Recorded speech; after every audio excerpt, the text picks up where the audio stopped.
Welcome back, ladies and gentlemen. New York Fire. We have got a lot to talk about today. Taking the time to prepare a little bit of a story for you. Now, we haven't had the greatest of moves up or down with Bitcoin or even in cryptocurrency.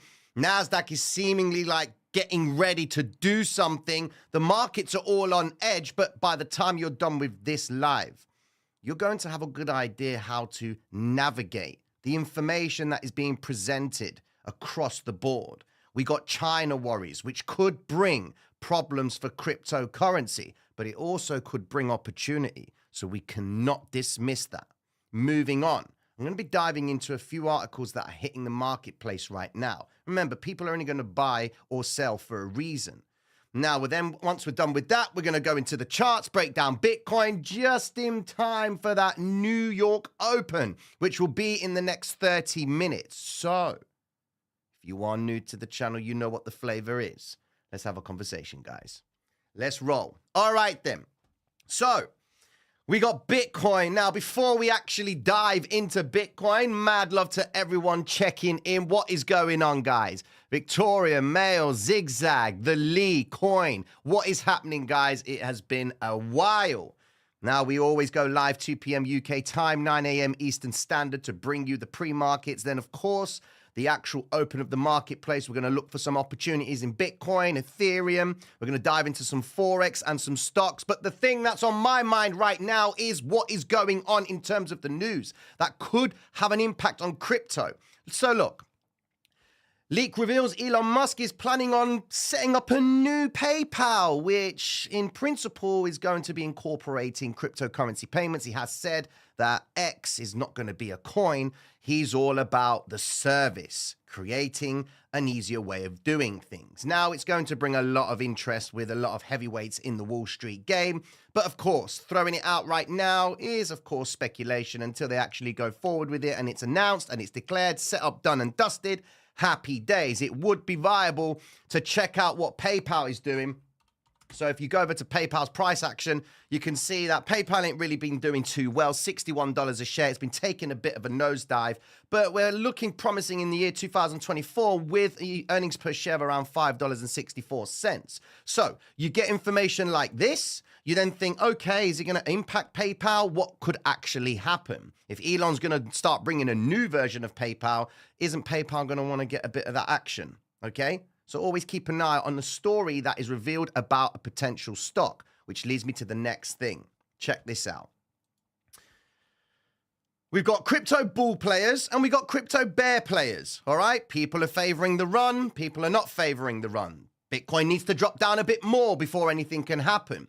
Now, in this article, it goes on to talk about what you need to be doing when it comes to preparing for the bull run. Guys are saying that if you've got an altcoins list of around 40 altcoins or even 80 altcoins, how are you meant to manage what's going on with that? In my experience, before the 2007, 2008 run up to the actual financial crisis, I was watching a lot of oil stocks. I had about a portfolio of about 25 oil stocks that I was monitoring. I was spending so much time jumping from one oil stock to the next. In the end, I ended up missing out on the mad move in oil where all these oil stocks ended up moving higher, but I was waiting for one to confirm the other. It was a pain in the back. In other words, pick a handful of altcoins that you know are going to serve in the longer run. If they can withstand the test of the bear market, then naturally we're going to see those coins move up. But moving on from that, I don't really like talking about altcoins in the sense, oh, buy this, buy that. I like to look at the price action. But if you are guys who are invested in crypto and you want to dive into maybe diversifying your portfolio in cryptocurrency, just make sure you know what you're dealing with. Make sure there ain't going to be no rug pull. Make sure that the developers are doing something and that they've got the roadmap and it's actually being executed. If you go to an altcoin and you see that the developers haven't done nothing for a long time, you're probably going to be the sell liquidity if you start picking up that coin. So just, make life easier for yourself. Now, Bitcoin may hit 100K, capturing even 2 to 5% of gold's market cap. We're seeing lots of this, okay? So now, if Bitcoin is going to challenge gold, that would mean Bitcoin would have to, in essence, follow gold. We go back into Bitcoin's price action very shortly. I'm going to roll onto Bitcoin. This is all part of my story. Check this out. you go over to gold and we look at what gold's been doing. Now, gold has been experiencing a little bit of a battering. Why? Well, look, gold is a safe haven. And what happens? When there is an economic disaster that is going to be happening, investors like to hedge themselves and pick up gold. That's why gold will drop, because they're buying it as prices are going lower. Then, as it all unfolds and the markets are going crazy, gold ends up going higher. People see that as people going to gold, and they think, okay, I'll buy gold. Well, what about these mother truckers right here that have been loading up all their longs are effectively paying out or getting paid on the backs of people that think gold is now a safe haven? Gold is hedging itself. It's preparing for the move. So when everyone's like, oh my God, quickly go to gold because it's the safe haven, these players right here have already been loading up on that bad boy, getting ready to realize a return. Keep that in mind when you're trading or looking at gold. Gold is the hedge. When the news hasn't hit and everyone's a little bit concerned, look at gold. They ain't going to be hedging themselves on an asset that is expensive. No. It gets marked down, then they sell it into the reality of people getting hyped up about gold being a safe haven, okay? Now, this is what I wanted to talk about before I get into Bitcoin price action. What's been going on over here? Yep, cool. All right, listen to this. You probably know about this story with the Evergrande, okay? This is the largest property developer portfolio, massive liquidity in China, okay? It's a big company. They've just recently filed for bankruptcy. Now, the article goes on to talk about the idea that if this company goes bust, which it probably has, it means now the government in China has to step in to do something about it. That's why you're hearing a lot about Chinese stocks are doing well now, because there is appearing to be government intervention. That's good news. We want China to start pumping money into the markets. They've even reduced the interest rates even more to get people involved. Okay? Now, why is it going to be volatile for cryptocurrency? The article goes on to talk about the fact that if this company does fall through, all right, and there's no funding, then Chinese companies might have an impact on that. Companies like exchanges or, companies that offer cryptocurrency services, that might hurt those companies. People will then think, oh my God, this is bad news and I'm not favoring it. They might turn to USDT. They might even get rid of their crypto altogether. What you've got to be mindful of is this. Why could this be a good thing for crypto? Because if it's not working in the normal fiat system, the only thing that's left is cryptocurrency. We just got to get the idea of cryptocurrency out there enough to really get it going. Only 4% of the world is adopting cryptocurrency. That is wild. And it's going to be the next financial system. 4%, that ain't going to touch nothing. Okay? Now, check this out. If Evergrande's collapse does happen, okay, who's going to be affected? Well, if we go back in time, do you remember Signature Bank? And all the companies that were coming up saying that we want our money, Silicon Valley Bank and what have you. All the companies and people who had invested in the bank were like, you know what, this is a bad story. Where are we going to get our money from? Well, JP Morgan stepped in and Goldman Sachs stepped in and picked up all of the outstanding liabilities. They basically got a bank on the cheap. Will the same thing happen to Evergrande? They've been shut. Shares to trade Evergrande have been shut for the past 17 months, right? It dropped yesterday. 2 billion in value, swiped. No one was allowed to trade it. 17 months, they opened the markets, bang, everyone's getting rid of everything. Article goes on to this. So they're saying now that this could be the reason for a black swan event across the board. Now, it's not, look, we need to just look at China's fundamentals. Look at this. They're not showing any signs of improvement. They're projecting that the economy ain't going to be growing anytime soon. That's a problem. Because if China isn't going to be demanding resources from oil or gold or trade with the US because the economy is slowing, then we got ourselves a problem. Goes on even to this article right here. The US now does not seek to decouple from China. They want to be our friends now. Because it's going to cost them $700 billion if we do lose that trade relationship. It's so important that China maintains the relationship with the US because things are starting to turn right now, okay? Now, with that being said, ladies and gentlemen, I wanted to talk about the idea of why oil is going to be the deciding factor. If there's no demand for oil, okay, that means China ain't taking on the oil consumption. Oil will only keep on dropping down in value. Economies across the world will slow because China isn't consuming it. That's a problem. As long as China consumes the oil as the second largest economy in the world and the world's factory, markets ain't going to go nowhere. Oil is always the deciding factor, in my opinion, okay? Now, with that being said, let's just take the idea of what's going on in the marketplace, because it's all good me talking charts and what have you. Let's just have a look at what's going on in cryptocurrency. Right, so if we know that Bitcoin is going to be following the NASDAQ and the S&P, you only got to go over to the NASDAQ itself and say, okay, where are we at with the NASDAQ? Go back into this chart right here, have a look at NASDAQ. The problem is this move to the upside, okay, is not happening on strong volume, okay? That's the problem we've got. We are effectively looking for the NASDAQ to follow through. That means we need to see the NASDAQ delivering a move higher with volume, okay? How's that going to work? Well, you've got to understand. I'm going to show you something right now. Look at this. How does the market follow through? Well, we know that the market follows through based on the way, where is my list? Here we go. If stocks are making highs, okay? Now, here is a list of stocks that are making highs. You've got BBW, which is Build a Bear Workshop. You've got ANF. You've got these big companies that can be in Fitch. Retail, okay? You've got some aerospace engineering in there. All these companies are actually making highs right now. The problem that I've got is, do you see any household names? You don't, do you?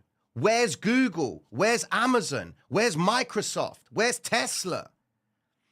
For the markets to continue its move higher, we need to see those players making highs.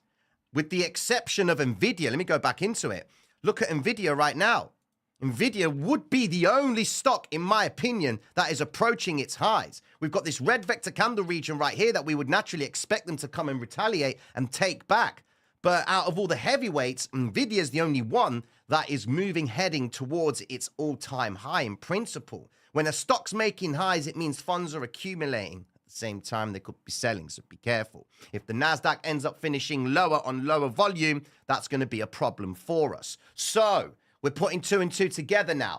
We've got the idea that stocks that are making highs ain't really big cap stocks. We need the bigger players. So where does that put Bitcoin? Well, let me show you something. Word on the street says that Bitcoin's going to tank to 23. Word on the street says that Bitcoin is going to get ready to blow up to the 100K zone. Look, they're putting it out there. They're saying it. That's where it's going. But in my opinion, right, if China does not step in with a stimulus to protect or savor this story with this Evergrande, because if they're allowing and declaring it to go to bankruptcy, that means there's someone behind the scenes getting ready to get it on the cheap, okay? Look at Signature Bank. JP Morgan stepped in, Bank of America stepped in, Morgan Stanley steps in like, yo, let me just pick up this bank on the cheap. Bankruptcy. Same thing will happen with the Evergrande, okay? Now, something you want to be mindful of. This is all about a ripple effect, okay? How it could relate to Bitcoin. Cryptocurrency is a new market. Whatever's going on in the bigger markets will likely happen in crypto markets. Check this out.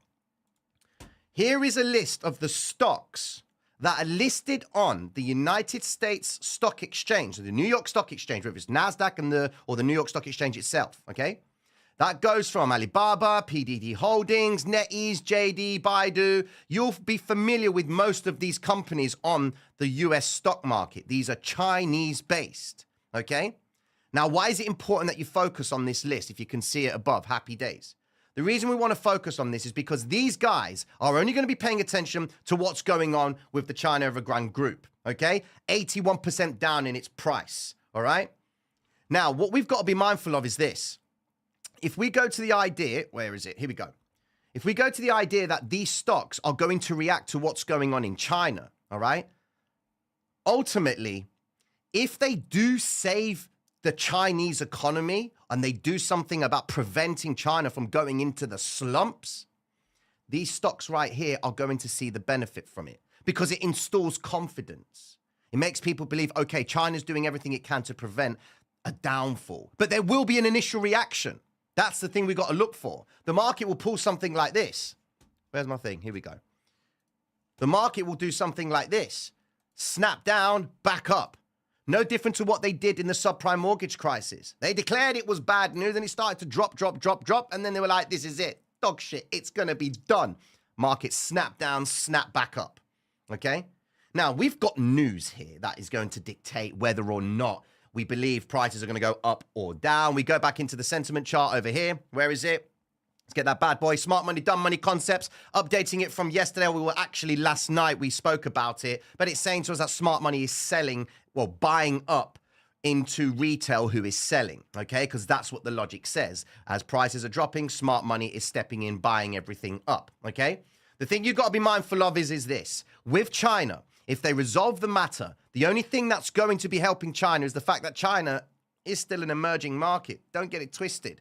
It's in the emerging market phase. So stocks that are getting listed on the US stock market and stocks in China that are doing well, they're going to be the ones right now that will see the benefit of this big pump of cash by the Chinese government. They're reducing the interest rates, so we know exactly that they are trying to get the economy going stimulus-wise, okay? So if that's going to happen, that means the markets in principle should be moving up because they're fixing the problem. We ain't hearing anything yet. The problem that we've got in the United States is the refinancing of all of that corporate debt that everyone got on the cheap. Okay? That is why you are witnessing NASDAQ right now taking a shoe bag to the downside. Where is it? Where is it? Here we go. NASDAQ has been dropping. It's been dropping, not going anywhere. All of this move to the upside, retail has been supplying it because buyers have been stepping in, or should I say, the market makers, smart money, has been selling into retail. Now they're buying it all back up. And we're going to see article after article talking about the economy is going to do this. We got refinancing of old, cheap corporate debt. Remember that. Old, cheap corporate debt. Before the interest rates were increased, companies were grabbing up that money and doing business. Now it's time to pay. Now, at 5.25% interest rate, that's the base. What about the company that gives away the loan and charges his cut on top? You see, now we got a bit of a problem. Which companies are going to survive? We are going to see the impact of that. Everyone talking about a bull run, fine. But until the charts give me that conviction of a follow through to the upside, at most, I would expect NASDAQ to try and recover some of this zone. And we got news coming out this week, which could actually rock the markets. Jolt's job openings coming in with the suggestion that it's actually going to come in lower. There's not that many job offerings, okay? But then we could get the ADP non-farm employment change coming in and absolutely smashing estimates, showing that there's mad amount of work. And if you guys remember not so long ago, the Jolt's job openings somewhat it's open to debate because word on the street was saying that companies were actually paying Indeed and Reed and what have you, all these job advertising companies, to make it look like these companies were looking for people, but they never actually were taking these people on. So the Jolt's job openings is a joke, okay? Because they're falsifying job applications. So people are going onto websites saying, oh my God, this company is advertising for an engineer. Yeah, baby. Oh, they got this job as well. They got that job. Government analysts come by and check it out and say, okay, we can see lots of people are actually applying for jobs. Yeah, baby. Job openings means that we've got a strong economy because companies are actually offering more work. But they ain't because they're projecting it to come down lower. We'll see what happens at 3 p.m. Now, after I've chewed your ear off for the best part of how long? Where are we at? We got 10 minutes until the market opens. That means we need to talk price action. So let's get with the flavor, ladies and gentlemen. Bitcoin. So, last night, I was effectively looking at the way Bitcoin was behaving, right? So I like to go onto the 1 minute time frame to get the story of what is going on. Now, I've got something in front of you. This here was Bitcoin's daily open. So this line right here was Bitcoin's daily open yesterday, okay? Now, the good thing about Bitcoin's daily open yesterday was it broke down and price consolidated, okay? Now, at the time, what I did was I updated the patrons to prompt them about volatility that is coming in, okay? Because we've seen this play before with Bitcoin. Look at the confluence. We've got psychological low, which is this area down here at 25,966. Shows us as an area of support. Why? Because at the start of the week, before they form those ranges, starting on the Saturday, first, they found an area of support here. Cool. So that was the first area. They then came again, and they spiked the range and brought it back up. Cool. So now I'm getting a profile of the psychological low. That's the first high and the first low that is formed at the start of a new trading week. Okay? We then go again, and we can see Bitcoin comes back down into that range, tests it yet again. Okay? But as it consolidated, at the time, I was projecting that Bitcoin was going to come back up, shake out all the retail traders that went short inside of here. So we go have a look at that chart right here, and you can see, going into that logic, look at what was going on. Red vector candle inside of this area, top side, right? The daily open is right there. They had broke down. Before the close of the daily open, they shifted out to test that zone to only bring it down. The psychological levels are always areas of manipulation because it's where the market maker effectively builds his positions. He built his longs at the lowest point in the range. He then shifts out to the upside, okay?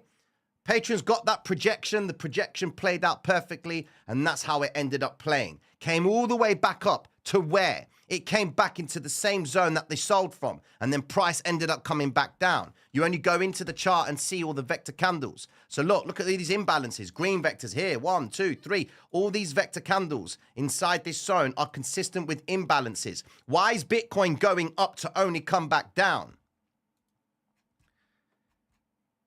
This is why. Because this bad boy right here is still showing its strength. There's the recovery of the red vector candle, ladies and gentlemen. We spoke about it yesterday, giving us the clue where dollar was going to go. Now, those of you that took advantage of that would have gone short on euro. We go over to euro itself and we say to ourselves, okay, let me just put 2 and 2 together. Where's euro at? Euro is about to break a very interesting zone back into the green vector candle region down at the lows right there. Or blue vector, giving us clues as to where they are. This is how I use the hybrid system. This is what I look for. I look for a point in the chart where they have gone. So they've moved away from this point. I'm looking at this zone saying, well, if I ain't seeing them working higher, where can I assume there's going to be resistances? That's where I'm going to be loading up my shorts from. Get ready to bring it back down again, okay? If the general tone is that dollar is going up, ladies and gentlemen, that only means that Bitcoin can't go nowhere. Now, granted, Bitcoin is preparing for volatility. This is where we start going into smaller time frames. So let's swipe all of this information that we've got right here and look at where Bitcoin is at right now. We know Bitcoin is going to give us a flavorsome move up and down because they're just holding out in this zone, okay? Get enough people committed. Here we go. What have we got? 25,100. We got $3.8 billion worth of long liquidations. At the current price point of around 26, below that at 25,750, we got $802 million worth of long liquidations. I'm looking at Bitcoin across the board and I can see not much has been happening in terms of volume. Look at this, 19 million on futures. Markets ain't even open yet. I've got what? 5 more minutes until that actually comes into play. Okay? What am I got going here? Crypto is going to be diarrhea. Zoom out to, EURUSD, it's near support. Most likely, probably. That's the thing. Support, short term, long term. I'm looking at the bigger picture of where money is going right now. Okay? That's what we've got to look for. You can look at Bitcoin technically, but then you can look at Bitcoin and the bigger picture. Articles are coming out to encourage people to step in. Trading Bitcoin volume is at its lowest since 2019. That's sad days, ladies and gentlemen. All right? There's a liquidity issue in cryptocurrency. People ain't trading it as often. How's Bitcoin going to move up? The ETF was initially giving us the idea of exposure to $15 trillion. Till they regulate crypto, they ain't going to be doing nothing. But then again, that's crypto, okay? Bitcoin is different. Bitcoin is Bitcoin. Crypto is crypto. And the problem with cryptocurrency is it's tarnishing Bitcoin, okay? Looking at the markets right now, NASDAQ is doing something very, very interesting. We're going to go into the charts right now and just break down the ranges. Give me a sec. So let me help you understand something right here. Bitcoin is showing the pump and dump scenario inside of this range. NASDAQ has been dropping down. That means Bitcoin is last to act. Okay? So we're going to be expecting Bitcoin to pull some flavor. Check this out. Are they loading up on orders for Bitcoin? Well, I see right now 25,520. We've got 869 Bitcoin orders. Does it mean it's going to be taken? No. Just tells me in the order book there's 947 now. So we've just had a big jump in orders. Look at that bad boy right there. So this tells me that traders, institutional investors, are loading up on Bitcoin limit buys, okay? If you look to the left, over here, you can see, let me just mark it out for you. What are you doing, bruv? Can you see this area here? That zone right there, okay? That zone was where people placed limit buys. They didn't get filled. They canceled them. They're starting to come back in. 948 Bitcoin orders coupled with 255 Bitcoin orders between 25,520 and 25,480. Put two and two together. 25,480 at the lowest point. 25,480 puts us with a match liquidity, let's say, of $1.4 billion worth of long liquidations. All right? Fine. Go up 550. We got $2.7 billion worth of long liquidations. Cool. So if NASDAQ is dropping down, and Bitcoin is holding, not going anywhere, we're going to assume that Bitcoin is probably going to do the same thing. Now, let's mark off our ranges and understand where we are. Because Bitcoin will move up before it comes down, okay? And Bitcoin will move down before it goes up. That's the truth of Bitcoin, but that's the profile of what we've got right here on the psychological ranges. It's been a whipping and whacking of price. There's no trend right now in Bitcoin. Anything that anyone says is a gamble. It's a flip. Whether Bitcoin goes up or down. I say Bitcoin goes up and my voice is drying out and it goes down, but then it goes up. Who's right? Who's wrong? Bitcoin went up, okay? And this is what I'm trying to help you guys understand and get into your minds about the way Bitcoin moves, all right? It will always do the opposite of what we think it's going to do. But if we factor that into our analysis, we are not surprised by anything, okay? We can take advantage of it. So, psychological low seems like it's acting as a very important area of support. If I did not have the psychological low right there, people will be drawing out various areas of support and resistance. Some will say like this could be an area of liquidity, or this could be an area right here, because selling off from there, I've got a support resistance zone here, and they have all these lines all over the place. I just look for the first high and the first low that started at the start of the trading week. Excuse me. That is where I use my support and resistance. When price moves away from these points and clears the range, that means price goes away from here. I'm in a position to say to myself, right, any retraces back up into it, if I'm meeting resistance at that point, I'm confident that they were building shorts inside of this zone, which they are looking to release, which will give me more confidence that Bitcoin is going to drop. Well, I'm out. Hold on. Oh man, I can't even speak.